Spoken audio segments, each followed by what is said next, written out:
If you clicked on this video, you're probably looking for something deeper than a motivational quote or a short history lesson. You want to understand how one man, a man who spent 27 years behind bars, a man who walked out of prison without hatred in his eyes, a man who turned a nation on the edge of civil war into a symbol of reconciliation, could lead with a level of courage and humanity that the world still struggles to understand. And I want to tell you right from the first moment, you're in the right place. Because what you're about to hear is not a timeline. It's not a summary. It's a journey into the mind and heart of Nelson Mandela. A journey that reveals why his leadership wasn't just powerful, but rare, painfully rare. Before we go any further, let me ask you a question that we will return to later. How does a man learn to forgive the people who stole 27 years of his life? And why did forgiveness become his greatest weapon? Keep that question somewhere in your mind, because the answer is not simple, and Mandela didn't discover it overnight. Nelson Mandela didn't become a global icon because he was perfect. He became one because he was willing to grow, willing to sacrifice, and willing to hold a vision long enough to outlive the darkness around him. His leadership didn't start in prison. It started long before, when he was a young man who dared to imagine a South Africa where dignity wasn't decided by skin color. And yet, it was prison that shaped the leader the world came to admire. Ironically, the system designed to break him only sharpened him. Mandela once said that prison taught him patience, discipline, and the understanding that anger is like drinking poison and expecting the other person to die. But the world didn't know this transformation was happening. The world didn't see the cold floors of his cell, the long days of hard labor, the humiliation, the isolation. What they saw was the man who walked out, calm, smiling, unbroken, and this is where his greatest leadership lesson begins. True power is not found in revenge, but in self-mastery. Most leaders today talk about vision, but Mandela lived it. When he spoke, people didn't just hear his words, they felt the sacrifices behind them. Imagine leading a country where the wounds of hatred are still fresh, where every step you take could ignite a war. Mandela understood that if he led with anger, the nation would follow with violence. If he led with fear, the people would follow with panic. So he led with something dangerously radical, unity. One of the most powerful moments that shows this was during the Rugby World Cup in 1995. South Africa was divided. Rugby was seen as a sport of the white minority. Mandela understood something the rest of the world overlooked. Symbols can heal a nation. So he put on the Springboks jersey, a symbol that once represented apartheid, and he walked onto the field, smiling. And for the first time, millions of white South Africans saw him not as a threat, but as their president. And black South Africans saw him not as a man who surrendered, but as a leader who understood that reconciliation is not weakness, it is strategy. But Mandela's leadership wasn't only about forgiveness. It was about endurance, the kind of endurance that can carry a vision through decades of failures, betrayals, and setbacks. Before he became a symbol, Mandela was a fighter. Many people forget that he wasn't always the peaceful, smiling figure the world remembers. He believed in resistance.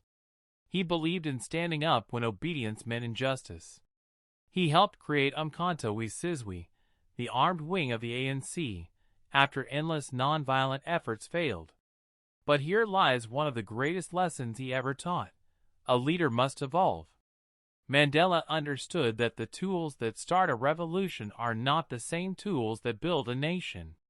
During his trial, he famously said he was prepared to die for his ideals. Yet years later, as president, he was prepared to put those ideals aside for the sake of stability. That balance, fire and peace, courage and gentleness, is what made him extraordinary. Let me ask you another question to hold on to. What does leadership look like when you know you might never see the results of your efforts? Mandela spent more than half his life preparing a future he wasn't sure he'd live to witness. And when he finally sat in the president's chair, he didn't cling to power. He didn't manipulate the system. He didn't demand more time. He stepped down after one term, even though the world would have accepted a lifetime presidency. Why? Because Mandela understood something most leaders never learn. Real leadership is not proven when you take power. It's proven when you can walk away from it. Many people admire Mandela's achievements, but few study the way he listened. Listening was one of his greatest strengths.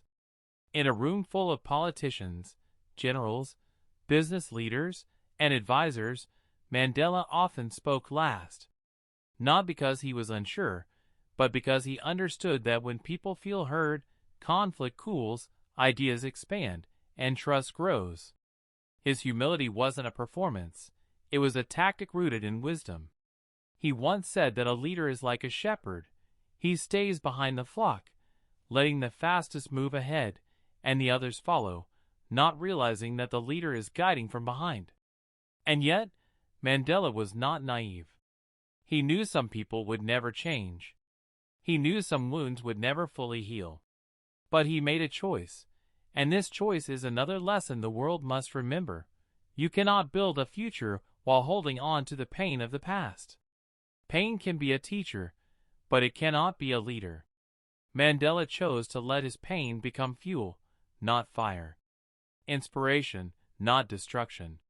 And that choice saved an entire nation. So here we are, decades later, still talking about Nelson Mandela. Why?